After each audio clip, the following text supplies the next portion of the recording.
Hello friends, വീണ്ടും ഒരു പുതിയ വീഡിയോയിലേക്ക് സ്വാഗതം. നമ്മുടെ ബ്ലൂ ഗ്രീൻ ചീക്കിൻ്റെ വീഡിയോ ആയിട്ട് തന്നെയാണ് ഇന്നും ഞാൻ വന്നേക്കുന്നത്. ഇവരുടെ ഈ ബ്രീഡിംഗ് സീസൺ ഒരു ടോട്ടലി പരാജയമായിരുന്നു. കാരണം 4 മുട്ട ഇട്ടതിൽ നമുക്ക് ഒരു കുഞ്ഞിനെ പോലും ഈ സീസണിൽ ലഭിച്ചില്ല. 2 കുഞ്ഞുങ്ങൾ വിരിഞ്ഞിറങ്ങിയെങ്കിലും അത് രണ്ടും 10-12 ദിവസം ആവുന്നതിന് മുന്നേ മരണപ്പെട്ടു. പിന്നെയുള്ള 2 മുട്ടയും ഫെർട്ടൈലായില്ല. അപ്പോൾ ഞാൻ എന്തുകൊണ്ടാണ് അങ്ങനെ ആയിട്ടുള്ളത് എന്നുള്ളത് നോക്കിയപ്പോൾ അവരുടെ ഡയറ്റിലുള്ള ചില പ്രശ്നങ്ങൾ കാരണമാണ് എന്നെനിക്ക് മനസ്സിലായി.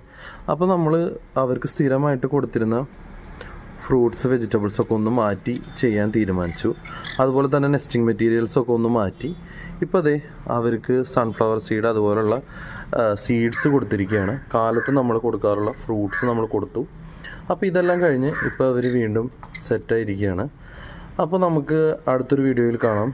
ഈ വീഡിയോ നിങ്ങൾക്ക് എല്ലാവർക്കും ഇഷ്ടമായെങ്കിൽ ലൈക്ക് ചെയ്യുക, ഷെയർ ചെയ്യുക, സബ്സ്ക്രൈബ് ചെയ്യുക. Thank you.